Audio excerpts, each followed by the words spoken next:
Selamat sore Tribuners, perkenalkan saya Kartika dan rekan saya Eti Eti. Wayuni. Kali ini kita ada di program Cakap-Cakap Komunitas. Yes, Nah, betul. kali ini kita akan membahas mengenai topik yang menarik nih Kak Eti. Oh, tentu Ya, saja. mengenai topik mengenai kebiasaan buruk namun masih sering digunakan dikonsumsi oleh banyak orang nih Kak Eti. Betul. Apalagi Kalau implementasi kawasan tanpa rokok. Nah, Tribuners perlu diketahui bahwa meski sudah 7 tahun nih sejak disahkannya Perda KTR nomor 3 tahun 2014, KTR ini penegakannya masih juga belum terasa nih Betul, Kak Eti, iya. bahwa faktanya masih banyak nih aktivitas merokok di kawasan yang seharusnya bebas asap rokok tapi masih saja terjadi. iya, betul Tika. Dan perkiraan perokok di Indonesia ya Tika ya, masih sangat tinggi.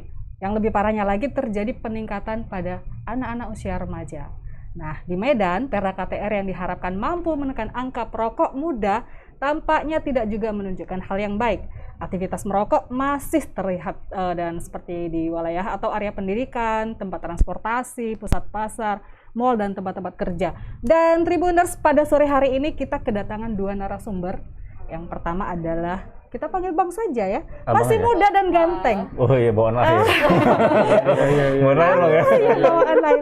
Ada Bang Oka Ya. Syahputra Ya. Haryanda. Betul. Beliau adalah Direktur Eksekutif di Yayasan Pusaka Indonesia, Ya. salah satu LSM yang konsen terhadap implementasi kawasan tanpa rokok. Ya. Nanti dikoreksi ya Bang kalau ada salah ya Bang. Udah betul itu. Udah betul ya.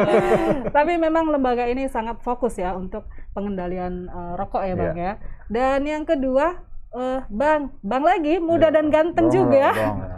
Bang Afif Abdillah. Beliau adalah anggota DPRD Kota Medan. Nah, ini tentu kita soal implementasi ini Tika ya. Iya, betul. Cocok sekali dibicarakan oleh dua pakar ini. Dari dua perspektif yang berbeda pastinya. Iya. Kan? Satu dari menyangkut regulasi ya Bang ya, kemudian yang satu adalah tentang dampak sosial barangkali lebih ke situ. Ya. Mungkin kita mulai dari Bang Oka dulu, panggilan akrabnya Bang Oka bisa menceritakan apa sih sebetulnya implementasi KTR ini dan barangkali bisa diceritakan latar belakang hingga disahkannya Perda KTR ini Bang. Ya, terima kasih Kak Eti. Sebenarnya Perda KTR ini kan memang ketok palunya itu di Desember 2013. Desember 2013. Tapi di lembaran daerahnya ya diundangkan itu di 2014. 2014. Ya, kalau nggak salah itu di Januari kalau nggak salah gitu kan. Awal Karena kan ya. harus registrasi kan di lembaran daerah dan segala macam gitu. Nah, itu memang cukup panjang prosesnya dan sangat banyak menguras tenaga juga, terutama bagi kita-kita ya para penggiat pengendalian tembakau khususnya kawasan tanpa rokok ini gitu. Karena sebenarnya Perda ini di 2010 atau 2011 ya itu sudah masuk ke DPRD Kota Medan. Oke. Tapi 2 tahun nggak pernah dibahas.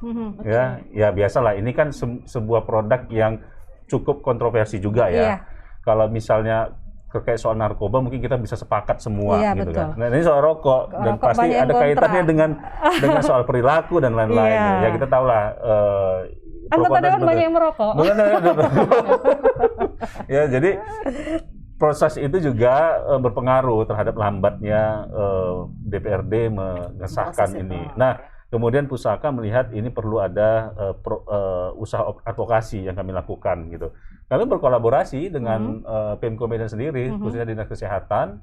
Kita bareng-bareng untuk mendorong ini dan Pusaka melibatkan kelompok-kelompok anak muda, terutama mahasiswa-mahasiswa kesehatan waktu itu gitu.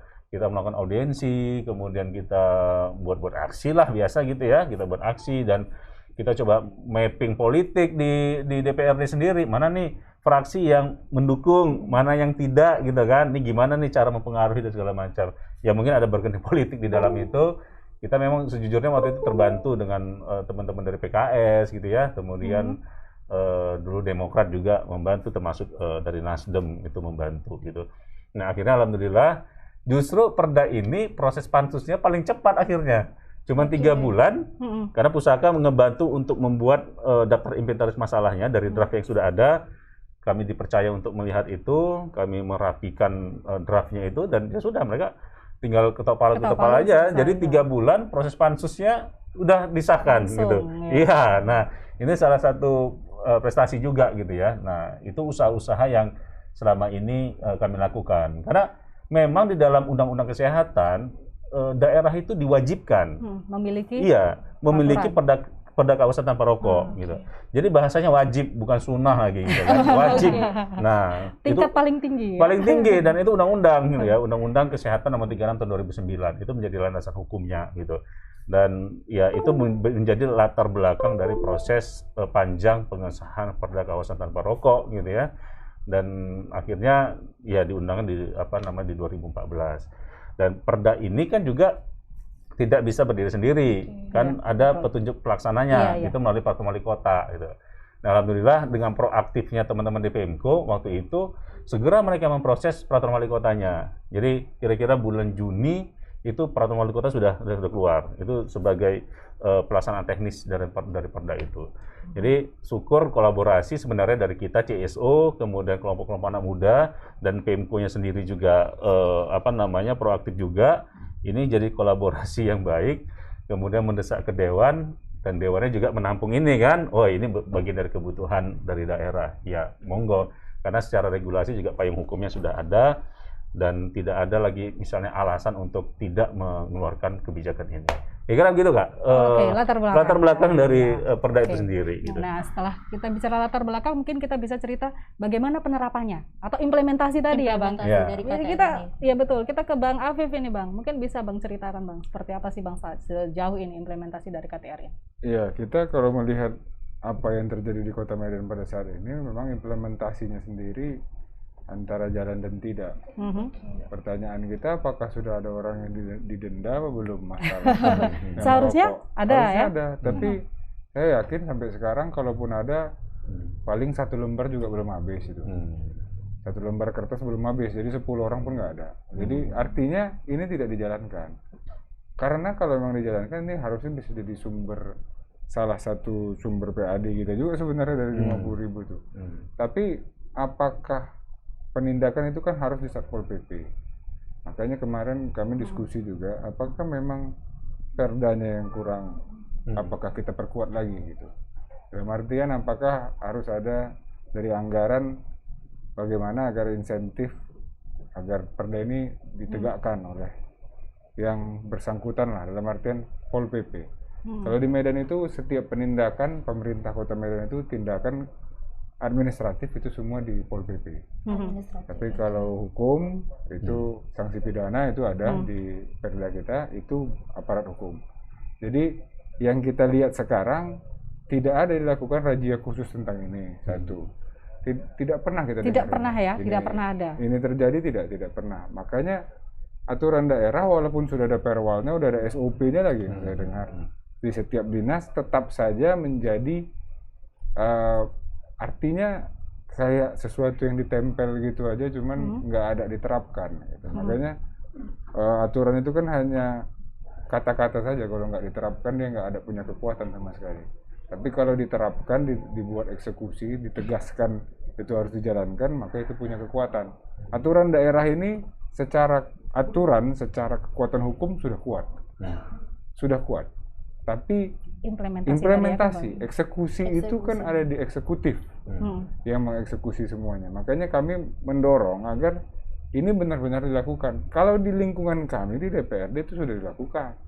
Kita kan ada tempat merokok di itu DPRD ya sudah ada memang ada ruangan area sendiri khusus dan itu ruangan paling rame. Kenapa? Nggak jauh beda Bang dengan di sini. Iya sama, makanya ya nggak ada masalah. Memang ruangannya sempit. Ya, tapi ya nggak apa-apa, memang harus sempit kan gitu. Harus panas, sempit, pokoknya nggak nyaman. Iya, karena kan AC nggak boleh, gitu kan. Jadi makanya kita udah lakukan. Saya yakin di kantor wali kota juga itu sudah dilakukan. Jadi bukan hanya merokok yang penting buka jendela, bukan itu gitu loh. Yang kita mau itu memang kalau merokok ya di kawasannya. Ini dalam perda ini semua udah diatur. Angkutan umum nggak boleh, tempat kerja nggak boleh, fasilitas.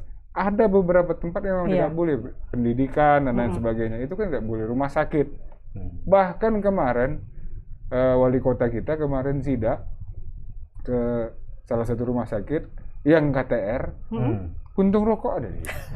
Ini kok ada puntung rokok? Itu ada itu. Dilihat Bang sidik jarinya Bang, siapa pelakunya? Makanya dalam artian ini rumah sakit gitu loh. Iya, jelas itu. Rumah sakit itu kesehatan pantang kali itu ada rokok gitu loh sebenarnya ya. Karena kan di situ orang-orang sakit yang datang. Ya harusnya dilindungi lah gitu kan. Makanya ini langsung lagi Pak Wali yang sidak. Dalam artian bukan hanya kami sebagai pengawas, tapi langsung dari eksekutif sendiri, kepala daerah sendiri melihat memang ada pelanggaran itu gitu. Iya, saya sanksinya Bang, nanti eksekutornya perokok juga Bang. Ya itu ya. Bisa jadinya jadi tidak bisa dieksekusi. bisa jadi dia yang menghukum habisnya dia merokok di situ kan, sama aja. Jadi memang ini kalau boleh disambung ya, itu fenomenal.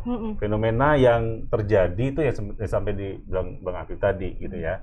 Karena memang kami menyadari pusaka itu kan sebenarnya bukan pada hanya tahap mendorong perdanya saja, tapi proses implementasinya pun pernah kami lakukan pendampingan lah ya dengan Pemko Medan. Waktu itu kurang lebih 3-4 tahun kami benar-benar menjaga ini semua gitu ya, supaya ini Pemko Medan itu punya semacam tanggung jawab lebih ya terhadap implementasi ini gitu. Kita waktu itu memang sudah ada beberapa kali mendukung ya proses sosialisasi di kalau nggak salah itu 23 kecamatan ya melalui kantor camat dan segala macam.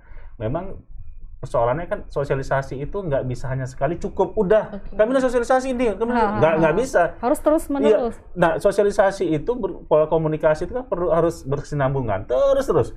Apa ubahnya dengan misalnya undang-undang lalu lintas misalnya yang terus memang sudah lebih dulu kan daripada Perda KTR ini, tapi proses sosialisasi itu terus tidak ada cukup bahasa sosialisasi gitu kan. Nah pusaka juga ngebantu misalnya bagaimana melatih tim-tim pemantau KTR Kota Medan itu bagaimana melakukan monitoring, bagaimana untuk melakukan penegakan hukum, kita melakukan itu gitu kan. Nah, harapannya ini diteruskan dong oleh Pemko Medan gitu kan. Pusaka punya keterbatasan kan. Kita CSO yang keterbatasan anggaran dan segala macam gitu. Nah, harapannya kan apa yang sudah kita lakukan ini bisa diteruskan nih oleh Pemko Medan gitu kan. Memang itu tadi hal-hal yang disampaikan Bang Afif, inilah kondisinya sekarang ini gitu. Ini kondisi saat ini. Syukur ada perubahan di DPRD tadi disampaikan Bang Afif. Itu sangat-sangat syukur ya karena jujur aja itu semacam cerminan gitu Bang. Cerminan. Kita risih juga selalu mendengarkan tuh di kantor dewan aja masih belum merokok tuh, padahal dia itu yang mengesahkan itunya. Nah, itu yang kadang-kadang kita dengarnya itu nggak nyaman gitu. Tapi kalau memang statement Bang Afif mengatakan dulu di DPRD sekarang sudah lebih tertib, orang merokok di tempat-tempatnya, ya itu oke, itu sesuai dengan mandat dari Perda itu sendiri gitu. Nah, yang sekarang ini problemnya adalah apalagi ada COVID nih, ya, ada COVID. Benar. Konsentrasi pemerintah itu semua ke COVID. Iya, betul. Ini seluruh anggaran ke COVID. Nah, ini akhirnya ini gimana nih untuk kembalikan lagi nih, itu kan persoalan KTR ini juga. Dan masalah COVID ini sia-sia memang, masker bagi perokok emang sia-sia. Pasti dia dibuka terus, dia merokok terus. Iya benar. Sama aja, jadi 3M itu tidak akan bisa dilaksanakan dengan baik. Bagi si perokok, iya. Perokok lebih berpeluang untuk terpapar COVID itu ya, saya pernah baca seperti itu. Dari logiknya seperti itu. Karena dia lebih sering membuka masker. Kalau dari sisi perokoknya beda, merasa kalau merokok nggak kena COVID. Itu, jadi asap yang mematikan virus. Beda-beda. Jadi karena ini kan diskusi, karena kan kita ini yang pendapat awam, kita bilang ngapain pakai masker kalau dibuka merokok? Ya karena merokok lah makanya COVID-nya lari. Ya inilah yang terjadi di masyarakat ya. Betul, dalam artian begitulah perokok itu bandelnya kalau dibilang. Mencari pembenaran ya. Menarik nih Kak Eti mengenai Perda KTR ini ya Kak Eti. Apalagi berkaitan dengan COVID Kak Eti. Nah, perlu diketahui juga bahwa saya dapat info nih Kak Eti bahwa ada survei bahwa semenjak COVID ini asap rokok semakin meningkat Kak Eti. Semakin meningkat dengan adanya COVID ini juga. Nah, kita kembali lagi nih ke masalah rokok dengan remaja. Nah, ini kan kalau misalnya kalau sekolah kan Kak itu ada diawasi oleh guru, benar untuk merokok. Tapi kan ini semua banyak yang daring atau juga ada yang WFH. Nah, ini bagaimana juga untuk pengawasannya nih dari mungkin dari Bang Oka mungkin bisa apakah ada pemantauan nih Bang untuk anak-anak di lingkungan rumah sekarang sebagai anak-anak lingkungan nggak ada lagi yang apa ya, mungkin hanya orang tua. Kalau dulu kan ada guru di sekolah yang Benar. mengingatkan, Iya, benar. kemudian memonitor. Ya memang Wah. menarik ya bahas soal COVID dengan perilaku merokok. Ya, pertama saya menyinggung dulu soal pengaruh ya, pengaruh dulu. Nah, Menkes itu udah ngasih statement ya, bahwa perokok itu sebenarnya lebih rentan terkena COVID. Kenapa? Karena COVID itu kan yang disasar adalah saluran pernapasan, Iya. ya, ke paru gitu. Nah, kita tahu dampak dari merokok itu sendiri kan sebenarnya mempengaruhi kualitas Paru-paru, paru-paru dan pernapasan dia gitu. Nah, dari situ sebenarnya daya tahan perokok itu sebenarnya lebih rentan terkena COVID gitu. Daya survive-nya itu lemah gitu ya, karena kualitas parunya gitu. Itu satu hal. Nah, yang kedua sebenarnya fenomenal perokok pasif di masa pandemi ini meningkat. Ya, khususnya di rumah. Bayangkan kalau biasanya orang tua ke kerja, dia merokok di tempat kerjanya. Sekarang di rumah. Ya, anak-anak itu sekolah gitu kan, paling kalau malam lah ketemu sama orang tuanya gitu kan ya.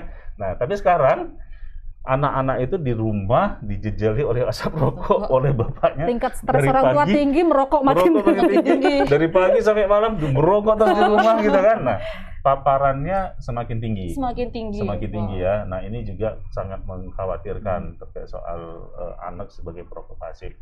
Terkait soal pengawasan juga ini menjadi problem gitu ya. Apalagi sekarang orang tuanya udah boleh masuk nih kerja gitu ya, meskipun ada pembatasan. Tapi anak-anak sekolah kan masih di situ. Nah, ini pengawasannya juga sangat menjadi hal yang paling penting gitu ya. Karena sekarang ini kan tingkat prevalensi perokok remaja itu kan semakin tinggi ya. Dari tahun-tahun itu semakin tinggi. Semakin meningkat ya Bang ya. Riskesdas tahun 2018 itu sekitar 9,1% itu perokok anak ya, meningkat sekitar 1-2% seluruh Indonesia gitu. Nah, ini juga sebenarnya harus menjadi perhatian bagi pemerintah. Pak Jokowi sendiri kan sebenarnya dalam periode kedua beliau ini kan program unggulannya adalah SDM. SDM itu menjadi salah satu poin penting yang harus dikejar oleh pemerintahan Pak Jokowi gitu. Nah, tapi persoalannya adalah bagaimana kita melihat fenomena ini. Para pelokok anak semakin tinggi, tidak ada kontrol, tidak ada regulasi yang kuat untuk melindungi ini gitu ya. Nah, kita ada kekhawatiran sebenarnya Indonesia itu kan harusnya ini nanti di tahun 2035 itu kita mendapat bonus demografi. Bonus demografi itu di mana penduduk Indonesia ini ya itu dihuni oleh orang-orang muda yang produktif. Usianya usia muda di tahun 2025 sampai 2035 gitu. Ya. Sementara usia tidak produktif atau orang-orang yang sudah tua itu di bawah gitu. Terbalik dengan kondisi di Jepang. Di Jepang itu kan sekarang usia tuanya yang banyak, mudanya rendah karena mereka tidak mau menikah atau kalau menikah nggak mau punya anak gitu kan di Jepang sana ya. Makanya sekarang kan pemerintah Jepang tuh ngejot supaya orang-orang juga tuh untuk punya anak supaya reproduksi ya. Nah, tapi bonus demografi itu bisa menjadi ancaman demografi bagi Indonesia sebenarnya. Kenapa ancaman? Kalau kita lihat fenomenanya saat ini, perokok anak terus meningkat. Nanti harusnya di usia dia produktif, dia harus sakit-sakitan, ya harus kemudian jadi tanggungan BPJS bagi negara misalnya. Beban negara. Jadi beban negara. Makanya ada kekhawatiran menjadi ancaman bonus demografi Indonesia. Harusnya dia meningkat, jadi ini justru jadi beban negara. Tapi ada khawatiran tambahan. Kenapa? Karena kalau anak-anak kita bilang tadi di bawah umur mulai merokok itu bukan karena kebutuhan. Iya. Lifestyle. Dia merasa pengen bandel lah ceritanya ya. Pengen dilihat, jadi yang kita takut anak-anak tidak bisa memproses informasi seperti kita yang sudah dewasa. Mereka kan mencoba semuanya. Habis coba rokok, coba narkoba yang kita ngeri. Pintu masuk tinggi. Ini lebih parah. Jadi yang kita takut ya. malah karena mereka mencoba rokok berani dan itu tidak dihukum gitu loh. Dalam artian mereka nggak ada masalah dengan rokok. Dia coba lagi. Coba yang lebih menantang. Dia coba lagi di atas rokok apa? Di atas kan ada banyak. Jadi kan arahnya ke narkoba. Narkoba ini kalau generasi muda kita narkoba udah nggak ada lagi, nggak ada masa depan Indonesia lagi. Iya. Kalau generasi muda kita udah semua atau sebagian besar terkena oleh narkoba, karena sulit berhenti, seperti sulit berhenti merokok, Iya. sulit berhenti Narkoba. narkoba ini. Jadi yang kita takutkan untuk anak-anak itu harus benar-benar dihindari. Iya. Makanya tadi kalau di sekolah dibilang 75% katanya kemarin kami diskusi 75%, ternyata dari hasil survei 75% ditemukan merokok di sekolah. Di sekolah, iya. Yang hasil survei kemarin. Iya. Ini luar biasa ya. Oh, itu kan luar biasa di Kota Medan. Iya. Iya.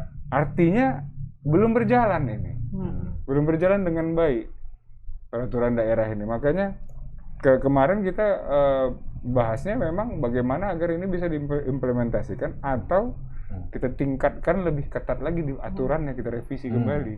Iya. Sehingga Sebetulnya regulasi sudah mendukung, hanya Iya. saja itu tadi ya, bagaimana eksekusinya. Iya.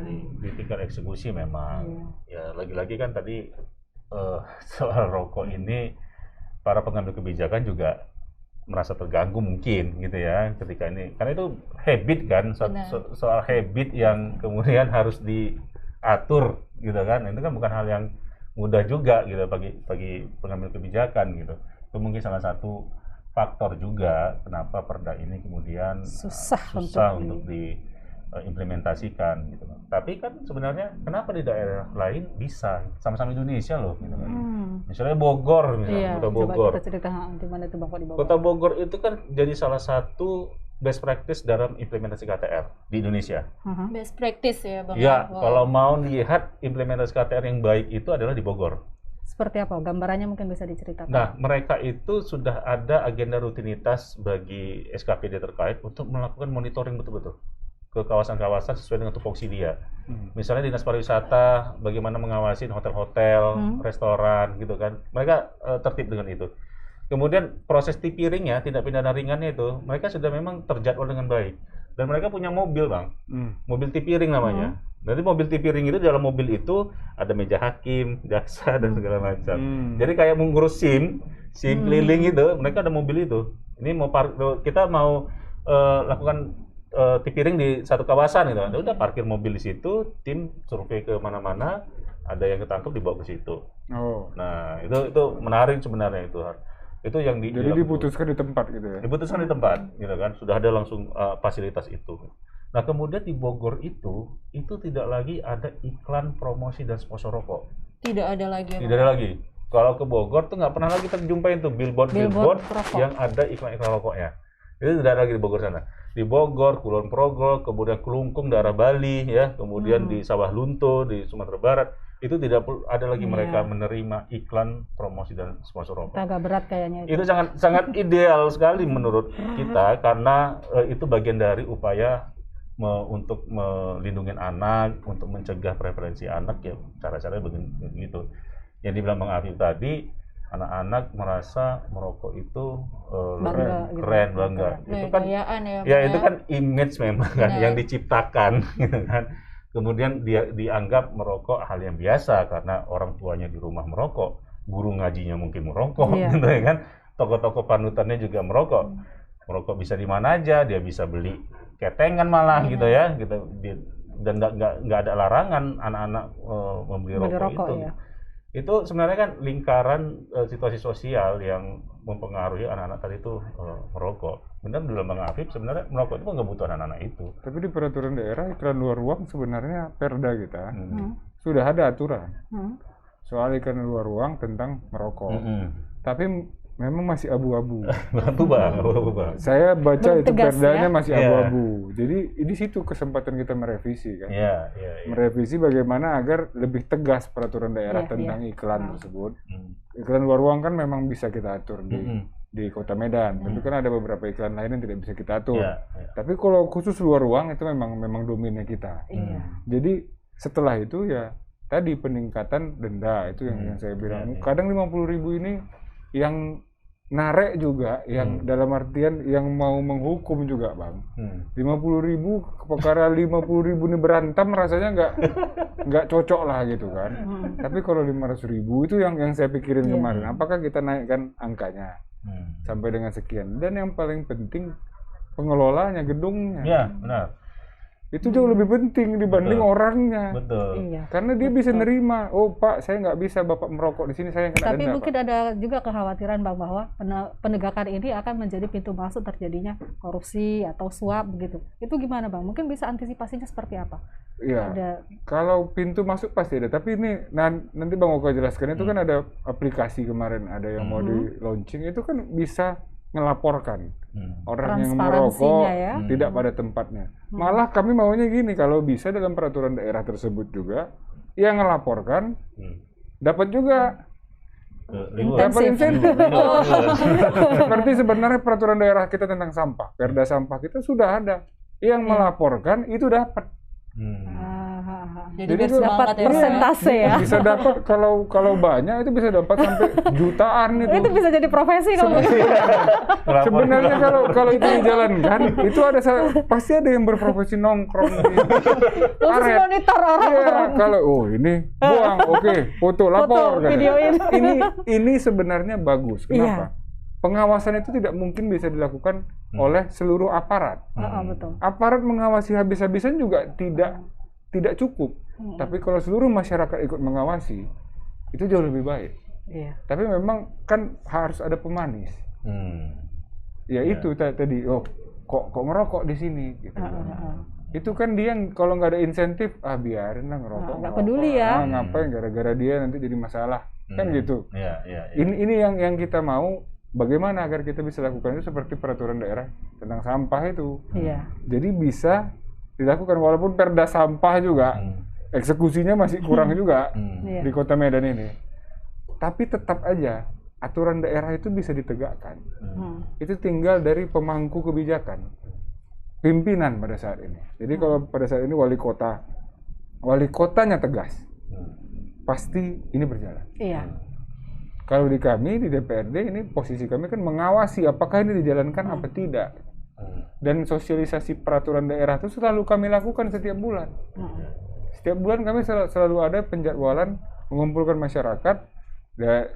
Berkurang lah kalau dalam COVID ini kan angkanya berkurang. Kalau dulu bisa sampai berapa ratus masyarakat untuk peraturan daerah.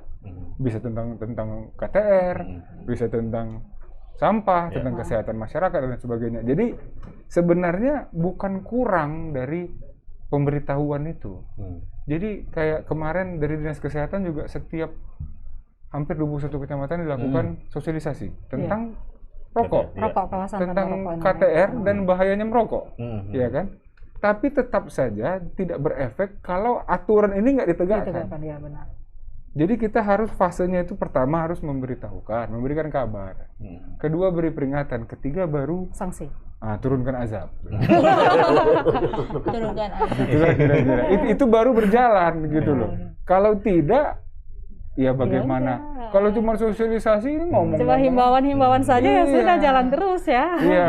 Makanya kan ya mungkin ya ini saran juga ke Pemko Medan memang ya. Sebenarnya bagaimana meningkatkan partisipasi masyarakat. Karena di Perda sendiri kan memang diatur itu ya. Ya diatur bahwa peran serta masyarakat juga dituntut di dalam implementasi KTR ini. Peran masyarakat. Apa misalnya peran masyarakat yang paling besar yang perlu dituntut adalah ikut serta melaporkan ketika ada pelanggaran KTR. Nah, di situ Pusaka saat ini kan sedang mendevelop aplikasi Pantau KTR namanya. Pantau Itu dia, KTR. Itu Pantau melibatkan siapa saja yang dilibatkan di sini? Ya, jadi Pusaka dalam hal ini sedang membuat itu. Nah, insya Allah nanti April itu bisa digunakan ya. Tapi kita mau soft launching dulu digunakan oleh komunitas-komunitas tertentu dulu. Ingin melihat ini aplikasi cocok tidak kayak semacam trial and error-nya ya. Nah, nanti di sini sebenarnya masyarakat ya ketika misalnya dia hangout nih di Sun Plaza atau di mana gitu kan, Ketika kemudian melihat dia lihat ada kok orang masih ada merokok, merokok ini gitu kan, ini kan kemudian KTR. Nah, dia bisa download tuh. Gunakan Dengan aplikasi aplikasi itu. dia bisa laporkan gitu ya pelanggaran itu. Nah, kemudian nanti laporan itu masuk ke sistem. Sistem itu diawasin oleh Pusaka sendiri ya. Kemudian diawasi oleh nanti Dinas Kesehatan dan Satpol PP. Satpol PP juga Satpol terlibat PP ya, kita Bang, minta akan terlibat di dalam itu. Mungkin Kominfo juga mungkin ya bisa melihat dashboard itu gitu. Jadi memang masalahnya kan dia tidak bisa quick respon nih. Ketika dilaporkan itu ditangkap tuh, mana bisa? Kita nggak punya perangkat itu gitu kan. Mau berapa banyak Satpol PP distandarkan di seluruh kawasan ini gitu kan. Dan nah itu menjadi semacam database bagi Pemko Medan untuk menentukan agenda sidak berikutnya. Misalnya tuh bulan Maret ini kok banyak kali nih ya di Plaza ini. Tapi gitu. Kalau kita ngomong ke personal, itu mungkin agak berat. Ya kan, kalau tadi abang bilang Satpol PP nggak mungkin standby. Tapi gedung Ke manajemen ya. Iya, nah manajemen makanya langsung aja kenakan di situ. Makanya yang dapat sanksi dari laporan ini yang paling memungkinkan adalah manajemen gedung. pengelola kawasan, gitu kan. Jadi makanya saya bilang, misalnya dalam bulan ini nih banyak nih di kawasan ini terjadi pelanggaran, laporan masuk. Maka bulan depan misalnya ya tim pemantau KTR Kota Medan itu berkunjung tuh ke kawasan yang banyak pelanggaran. Ini banyak nih laporan masuk, kamu kena sanksi. Jadi tim pemantau itu sudah terbentuk. Di dalam perda itu ada tim pemantau KTR yang disahkan oleh wali kota. Waktu 2015 Pak Eldin sudah mengeluarkan SK. Tapi SK itu berlaku cuma setahun. Nah, kita berharap nanti nih Iya, harusnya sudah diperbaharui ya, Bang ya. Pak Wali ya ini memperbarui SK itu dan tolonglah dibentuk tim pemantau KTR itu. Karena nanti akhirnya aplikasi ini nggak fungsi juga gitu karena masyarakat lambat laun akan enggan untuk melapor. Lapor nggak ada tidak lanjut apa gitu kan. Makanya perdanya harus dikasih, Bang. Iya. Jadi tim pemantau itu punya hak untuk mengeksekusi. Iya, jadi mereka melakukan pembinaan, ya pengawasan gitu ya. Tapi untuk nah ini tadi kaitan dari awal yang disampaikan oleh Bang Atif soal memberikan sanksi. Sanksi di dalam perda itu ada dua, administrasi dan pidana. Kalau administrasi boleh dilakukan oleh Satpol PP karena itu wewenangnya mereka. Tapi kalau menjatuhkan sanksi pidana ini mesti melibatkan sidang yang dihadiri oleh pengadilan, kejaksaan, gitu ya. Administrasi itu contohnya seperti apa, Bang? Misalnya? Ya teguran, denda. Itu artinya itu nggak ke personal berarti? Personalnya ya di teguran itu. Teguran juga bisa ke personal, bisa juga ke badan hukum, bisa kalau administrasi itu gitu. Tapi yang membedakan adalah proses eksekusinya. Tapi kan kalau personal di situ 50.000 itu. 50.000 lah denda bagi yang merokok gitu kan itu. 50.000 tuh. 50.000 itu terlalu kecil mas sebetulnya ya. Iya. Itu hanya 2 bungkus rokok. Satu kedua jadi permasalahannya nanti tuh yang mau menegakkan juga karena 50.000 ini perkara 50.000 gitu jadi. Enggak gini Bang, itu dulu waktu kita mengusulkan itu paling sedikit 200.000, paling sedikit. Sama anggota dewan waktu itu nggak usah 200.000 ya paling banyak 50.000 karena paling dia berpotensi untuk melanggar. Paling banyak 50.000 berarti bisa 5.000 bisa 10.000 bisa dikompromikan juga itu. Iya. Nah kita mengusulkan paling sedikit itu 200.000 usulan kita ke DPRD kemarin itu kan. Makanya kita revisi kalau bisa 500.000 sampai dengan 1 juta. Jauh lebih bagus, lebih menakutkan. Jadi sekarang ini kami pusaka dikasih PR nih Bang Atif. Masih banyak PR ini Bang. Tolong buat kajian nih gitu kan supaya kita bisa merevisi perda ini gitu. Kalau kajian sudah masuk, ada masukan, kami bisa merevisi. Cuman kalau nggak ada dasar, kita kan nggak ada alasan untuk merevisi ini. Ini kan sudah bagus gitu loh jadi bahasanya. Tapi kalau ada masukan dari hasil ini, dari hasil di lapangan bagaimana, adalah secara akademisnya bagaimana, ternyata perda ini tidak berjalan karena kurang kuat. Oke, kita kuatkan. Kita bisa revisi 3 bulan kita selesaikan juga. Tinggal merevisi. Revisi kan tidak gitu. Iya, benar. Terus kalau memang betul-betul diterapkan ini sebetulnya bisa jadi sumber income PAD nih ya? Iya, jadi makanya sekarang ini tuh menjadi problem. Karena di dalam sanksi administrasi perda ini tidak ada denda, cuman hanya teguran, pemberian peringatan surat dan segala macam. Dendanya ada di pidana. Sementara hasil denda dari pidana itu nggak bisa masuknya itu ke PAD, dia harus disetorkan ke kas negara.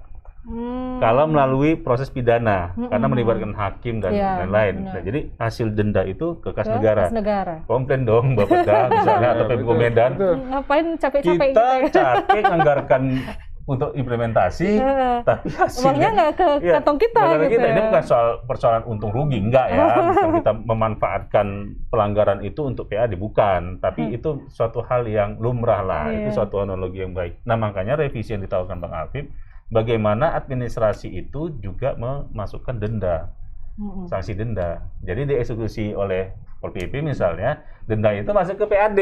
Ah, Jadi bisa jadi dikatakan- target gitu loh. iya, Mungkin iya. Bang bisa dikatakan masih setengah hati nih Bang, Iya. regulasi Saya KPR ini. baca itu peraturan daerahnya, memang banyak yang abu-abu di dalam peraturan daerah itu. Yang saya sendiri kok agak kurang tegas sebenarnya. Makanya kalau bisa direvisi dengan dasar-dasar yang ada, nanti kan kalau di DPR kan kita minimal dari 2 fraksi. Iya. Kalau dari fraksi kami Nasdem udah jelas kita masukkan nanti. Dari Nasdem kita bakal dukung ini. Tapi kan harus ada 1 fraksi tambahan. Setelah itu waktu dibahas kan harus disepakati oleh Iya, semua. paripurna. Ya, jadi memang ada proses-proses yang harus kita lakukan. Tapi di sisi lain, kalau ada peraturan daerah pun tidak dijalankan hanya untuk dinambah-nambahin biaya kertas saja, ngapain gitu Iya, loh. iya. Kita kan maunya diimplementasi Iya, gitu secara loh. tegas. Dan kembali ke pendapatan tadi, saya ngelihat semakin sedikit orang yang merokok, semakin tinggi pendapatan daerah. gimana Kenapa? hubungannya? Karena cukai tadi. Iya. Jadi gini, kita dapat dana bagi hasil tembakau. cukai Iya. tembakau. Tapi kalau orang semakin sedikit yang merokok, itu uang kan jadi belanja makan, belanja ini, belanja itu kan masuk, pajaknya kan masuk ke pendapatan daerah, masuk ke kas. Walaupun sebetulnya dari pos cukai berkurang Pos cukai berkurang, tapi kan pos cukai ke pos lain dari- share-nya daerah itu kecil, sangat kecil ya. Iya. kecil. Karena dana bagi hasil dia. Dia bagi hasil. Tidak murni Beda dia bagi. dengan kalau restoran. Iya, dibelanjakan Iya, untuk kan nggak konsumsi. mungkin berhenti merokok, ngunyah kan tetap. Ya kan, tetapi ini yang harus kita pikirin. Kenapa? Semakin berkurang konsumsi hanya untuk dibakar, itu kan ada konsumsi lain yang menggantikan itu. Dan itu bakal masuk, kalau dia ke restoran langsung pasti langsung Iya. ke kas. Belum lagi biaya kesehatan ya Bang, Iya. bagi para perokok ya. Ya. Betul. Jadi kalau kami lihat kemarin sebenarnya semakin berkurang perokok semakin menguntungkan bagi PAD daerah. PAD. Karena tingkat konsumsinya Iya. lebih tinggi ya untuk Karena makan ya. bisa naik 20%, 30% tingkat konsumsi. Hmm. Itu secara otomatis pikirin gini ya. Berhenti merokok dalam artian dia spending lah di tempat lain. Dia belanja di tempat lain. Secara ekonomi makro kalau kita bicarakan, kedai sekitar, Iya. ya kan? Dia pasti belanja gitu. Hmm. Habis itu restoran dan lain sebagainya. Efeknya bagaimana?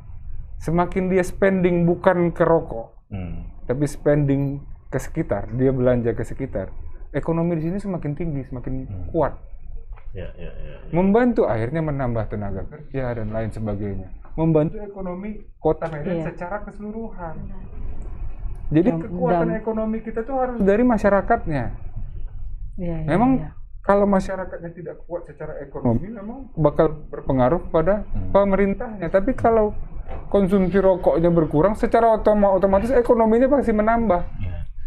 Itulah yang kita harus buat bagaimana. Ya. Itulah implementasi dari perda Iya, benar. tersebut kan. Sepakat. Misalnya gini ya. Sebenarnya urusan rokok ini jangan cuma hanya dilihat aspek kesehatan aja, tapi ada aspek kesejahteraan loh di sini. PKJS UI, Pusat Kajian Jaminan Sosial Universitas Indonesia, itu meriset terkait soal penerima bansos. Penerima bansos Ternyata? itu paling tinggi belanjanya untuk beli rokok gitu loh. Makanya Pak Jokowi keluar-keluar kan, penerima bansos jangan beli rokok ya, gitu Menyedihkan, kan. ya.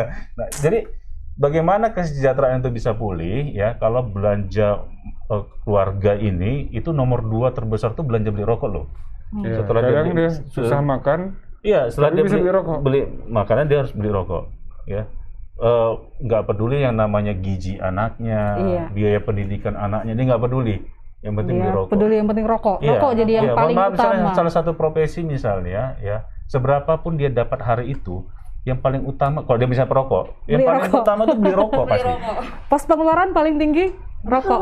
Iya. Anaknya, Pak, bayar uang sekolah nanti lah, belum ada duit bapak. Tapi dia ngomongnya bilangnya nanti lah nggak ada duit bapak, ambil merokok dia. Nanti lah nggak ada duit bapak, tapi dia merokok gitu. Nah, Coba belikan dulu rokok jadi Bapak. melihat persoalan ini bukan hanya soal kesehatan loh, soal kesejahteraan gitu loh. Mungkin dia bisa beli rumah gara-gara berhenti merokok. Nah, gitu loh. Kalau cicil di bank itu mungkin Betul. cukup. Jadi, Sebungkus 20.000 ya Bang. 20.000 kali berapa? jadi kalau misalnya kepala daerah, udahlah basi lah tuh ngomongin soal kesehatan. Misalnya nih, gara-gara rokok. Oke, kita ngomongin sisi lain, kesejahteraan, Iya. gitu loh. Nah itu masih mungkin, nah itu yang dilakukan oleh Kulon Progo, Bupati Kulon Progo, Pak Hasto Wardoyo, sekarang kepala BKKBN pusat dia kan. Dia kampanye terkait soal rokok ini bukan soal kesehatan sama dia, soal kesejahteraan. Gimana aku bisa meningkatkan kesejahteraan wargaku kalau terus digempur oleh iklan rokok, kalau Iya. terus misalnya perilaku merokoknya tinggi, bagaimana? Percuma aku tuh kasih bansos, kasih raskin dan segala macam gitu. Iya. Ya masyarakatnya nggak peduli, gitu aja beli rokok gitu kan. Nah Pak Hasto tuh melihat sisi itu, jadi itu yang kemudian disepakati oleh pemerintahan Kulon Progo ya dalam hal upaya pengendalian masalah rokok ini. Nah ini mungkin hal-hal yang bisa tidak dilihat di satu sisi saja, tapi bisa jadi sisi lain. Gitu. Wah, tapi ini Kak Edi Iya. kan bahwa untuk perokok ini bukan hanya niat Kak, tapi juga ada kesempatan nih Kak. Bahwa contohnya nih Kak, kalau misalnya kita ke sekolah, Iya. di depan gerbang ini udah ada nih Kak ketengan jual Orang rokok. jual rokok, Kalau betul. misalnya kita ke rumah sakit bahkan di depan ini ada nih Kak warung rokok. Nah sebenarnya abang-abang sekalian perlu tidak membuat adanya atau ada nih perda mengenai jarak antara warung rokok ini dengan dengan- sekolah. Enggak ada. Tidak ada yang Iya. mengatur Bisa tentang itu. dilakukan di Bisa. revisi itu. Bisa. Jadi di Kulon Progo, di Bantul, mereka soft, gaya-gaya Jawa ya, cara mereka ya. Dia nggak strict gitu nggak, tapi dia manis dia buat kebijakannya. Oh, manis di sini nggak jalan. Makanya tuh bang. Jadi harus jalan. strike ya. Jadi Manis nggak jalan. manisnya gini lah. Beda dia Bang ya. tapi terlihat tegas. Soalnya radius 500 meter dari sekolah tidak Tidak boleh boleh ada ada orang jual rokok dan iklan rokok. Radius sekolah 500 sekolah nggak boleh. Jadi kalau radius ini, akhirnya masif. Iya. Akhirnya masif. Semakin sedikit jadinya akses Mereka untuk merokok. tidak bilang nggak boleh ada ini, nggak boleh ada ini, nggak bisa iya. gitu bahasanya. Tapi Betul. radius Iya, iya. 500 meter nggak boleh ya ada orang jual rokok Iya. dan iklan. Disediakan. Satu. Radius 500 meter dari sekolah nggak boleh ini ya. Dari rumah ibadah, dari apa segala. Aha. Kalau Sehingga 500 tidak ada. ini, 500 ini, akhirnya nggak ada semua kan? Itu yang saya bilang itu manis dia. Cerdas. Dia nggak boleh ada jual rokok di dekat sekolah. Bahasanya tuh bahasa apa ya? Nggak manis lah bahasa itu. Itu bahasa Medan Nah, jadi, barangkali. jadi mereka menggunakan strategi itu. Menurut saya Iya, itu cerdas. boleh itu. kita pakai pembatasan namanya. Pembatasan dalam artian silahkan jualan kalau enggak di dekat sini gitu Iya, aja. Iya, iya, benar. Kan benar. cuman itu aja. Dan itu bisa diatur di Perda. Iya, benar. Itu benar. bisa diatur di Perda. Kalau dan sanksi administratif dicabut izin itu bisa juga. Betul, betul. Kenapa nggak sekalian aja di tempat itu kan mall termasuk. Iya, iya. Mall tidak boleh jualan juga dalam mall. Iya, betul, betul. Kan clear. Minimarket franchise rokok. Iya. Lebaran. Iya. Tapi kalau memang misalnya ada tempat rokoknya, di situ ada yang jualan di tempat KTR-nya itu urusan terserah lah, Iya, kan? iya. Tapi kalau dalam sekolah tidak ada, Oh, tidak boleh masuk. tidak boleh ada, ruangannya pun nggak boleh. Tidak ada. boleh, ya. Iya. Ruangan merokok pun tidak Iya. boleh ada. Tetapi Itu sekolah faktanya mesti masih ada khusus. guru yang mengajar sambil merokok. Benar. Nah, iya, dan masih banyak ya. dan itu apa insentif bagi si murid dalam melaporkan gurunya nggak ada juga. Iya, iya, betul. Bisa aja tuh kan pakai zaman sekarang tinggal kamera aja Iya, foto iya, yang iya. guru Buat aja viral merokok. gitu ya Bang. Iya, itu kan bisa, tapi kan tidak, karena dibanding bermasalah sama guru, kan itu jadi. Iya. Jadi kami kemarin membahas juga sanksi bagi si apalagi dalam lingkungan pemerintah itu harus jauh lebih berat dibanding Iya. di luar, Setuju. swasta lah kita bilang. Di dalam lingkungan pemerintah termasuk dinas pendidikan dan lain sebagainya itu kan sekolah itu banyak di bawah dinas pendidikan, SD SMP yang terutama. SD itu jadi sebenarnya pertama kali mereka melihat anak kecil ini pertama kali belajar itu kan zaman SD ini. Pertama kali nerima semua belajar pertama ya. SMA itu kan sudah mengolah itu. Iya.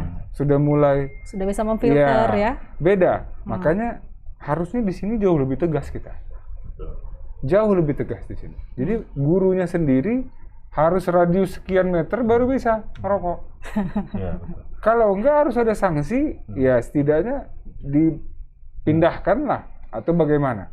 Karena kalau enggak dilakukan seperti itu, kalau enggak ditunjukkan dari lingkungan pemerintah sendiri, misalnya rumah sakit daerah Medan dulu di Pringadi, harus ketat. Iya. Betul. Setelah itu dinas pendidikan, sekolah yang di bawah dinas pendidikan harus ketat. Kita punya beberapa perusahaan daerah kolam renang apa semua itu harus ketat soal. Betul. Kalau sudah ditunjukkan seperti itu, mungkin lebih enak kita untuk menyampaikan keluar. Tapi kalau kita sendiri juga tidak, kita PD pasar berapa pasar kita pegang? Betul. Apakah KTR berjalan di sana? Oh, jangan dulu.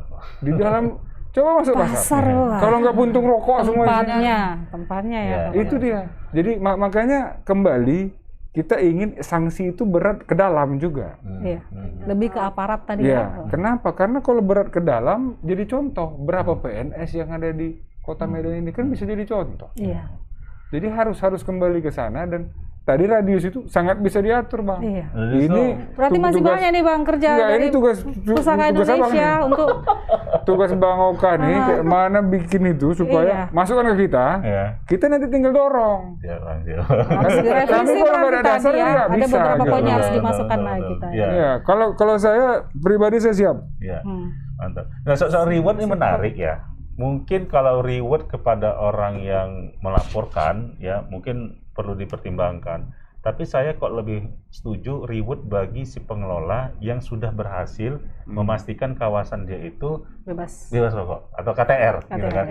Implementasi Misalnya itu tadi bisa ya Bang. diberikan ketika peringatan Hari Kesehatan Nasional, ya mana nih dinilai kan kawasan-kawasan yang sudah memang Bisa. gitu kan, nah, diberi reward Insentif. pada insentif kepada manajemennya, itu kan sebagai penghargaan bagi dia. Itu sudah pernah dilakukan Bang. Dulu sih ada Bang, tapi waktu HKN ya Hari Kesehatan Nasional ada, tapi semacam kasih piagam aja sih, atau hadir di lapangan Motivasi lah Merdeka, ya. kemudian Pak LD nyerahkan, itu masih begitu aja, tapi belum begitu. Itu pun udah bagus. Itu udah bagus Bang ya. Nah, itu Dibanding nggak ada. Iya. Iya. Nah, paling ya itu tapi nggak rutin sih sebenarnya. Waktu di tahun-tahun awal itu memang dilakukan, tapi kemarin-kemarin udah nggak akan lagi dilakukan itu. Kapan terakhir itu, Bang? Kapan ya? Pusaka saya nerima juga.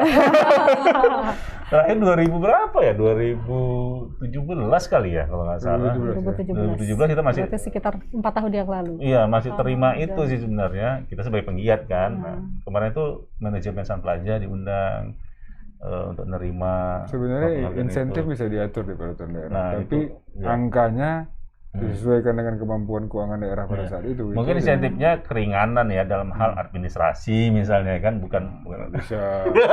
Kemudian Bang bicara anggaran ini Bang, sejauh ini implementasi untuk KTR ini seperti apa Bang? Mungkin bisa Jadi diceritakan. Dari tahun ke tahun ya Bang. Dinas mungkin Kesehatan gambaran. Hah? kan bedanya cuma 2020 lah, refocusing kan kita berhenti semua kegiatan, semua dialihkan ke COVID.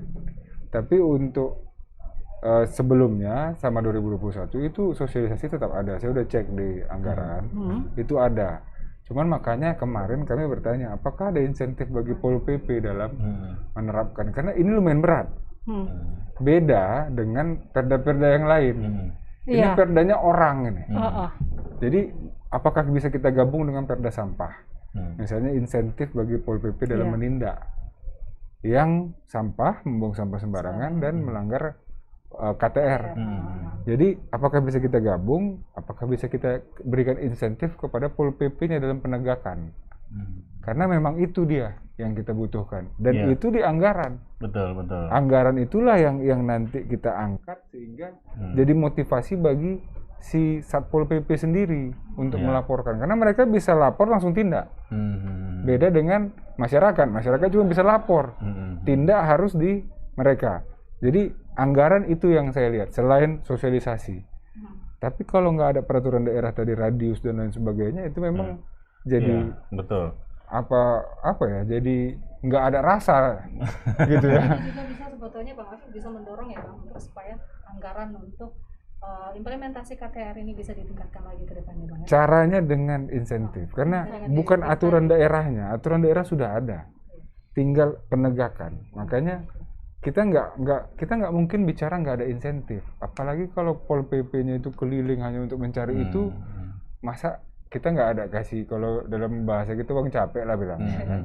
Setidaknya dia harus ada target berapa yang bisa dia temukan sehari pelanggaran itu, karena ini pelanggaran yang sangat lumrah, gitu loh. Dan kalau kita bisa lakukan itu, ada insentifnya, ada pertanggungjawaban Bang. Insentif itu dikeluarkan harus ada pertanggungjawaban. Dengan ada insentif, secara otomatis perda ini harus dimajukan untuk ditegakkan, gitu loh.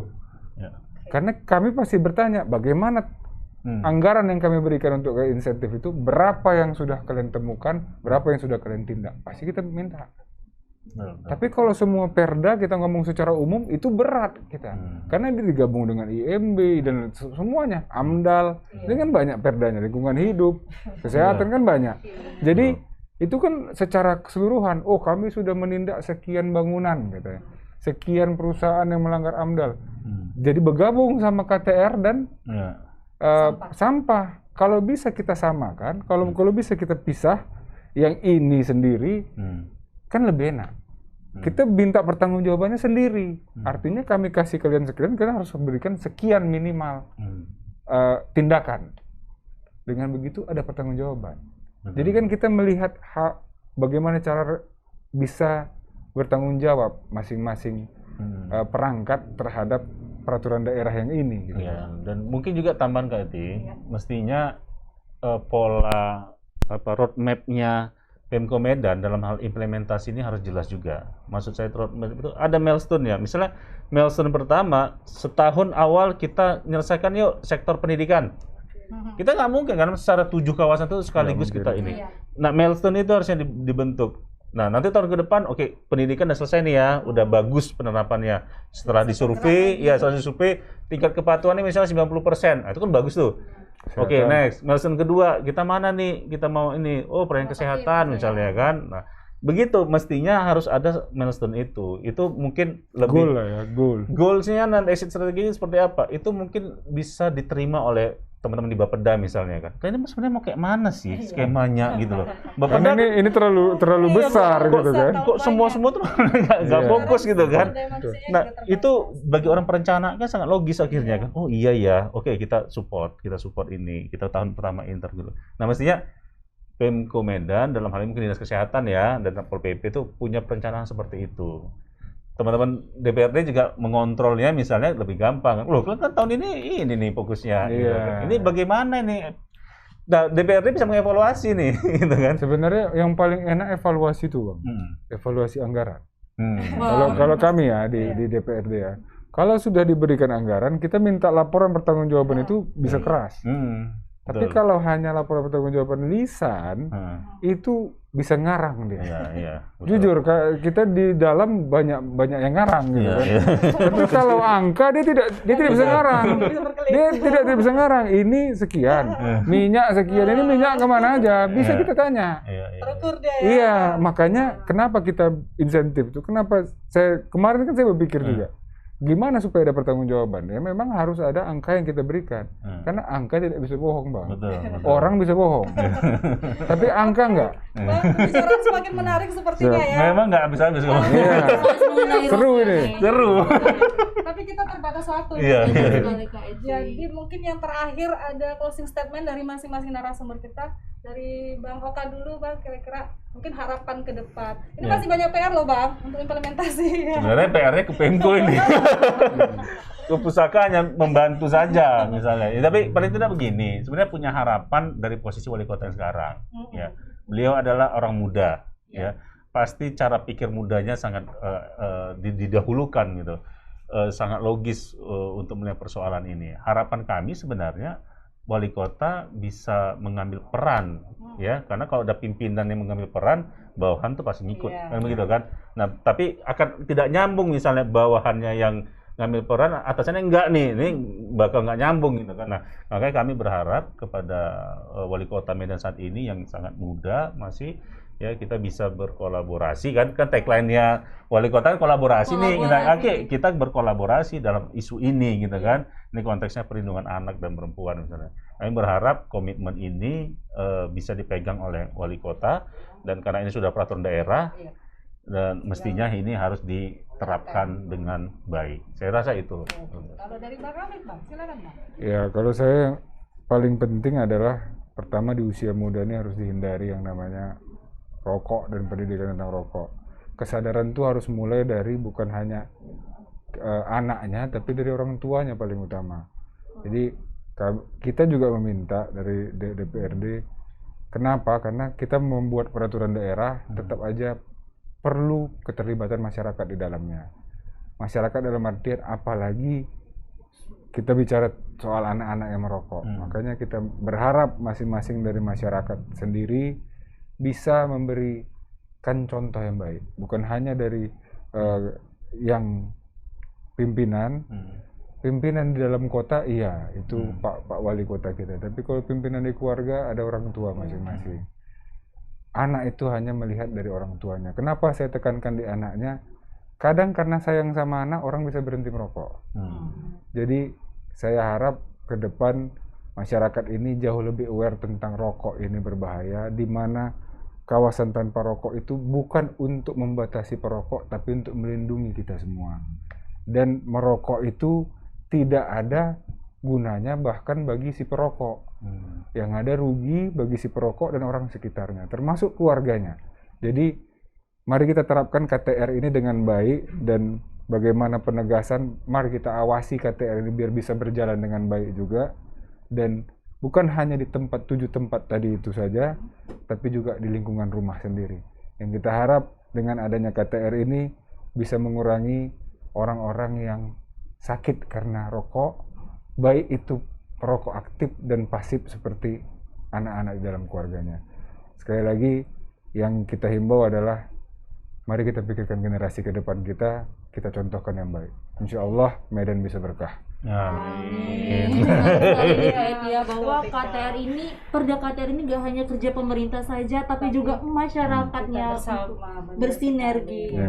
Baik, mungkin sampai di sini dulu cakap-cakap komunitas kita. Terima kasih Bang Oka. Terima kasih banyak. Dan Ibu Ustadz yang nanti sekali kita datangkan dari Dinas Kesehatan ya. Boleh, sangat boleh itu. Mungkin nanti kita undang lagi ketika perda ini sudah berlaku. Ya. Tapi kita minta juga dari Tribun kalau bisa dorong juga untuk perda ini biar bisa direvisi. Ya, kan? Siap. Mudah-mudahan bersinergi ya. Terima kasih Bang Afif. Selamat sore untuk semuanya Tribuners. Demikian cakap-cakap komunitas kita, akan jumpa pada kesempatan lain. Selamat sore dan sampai jumpa.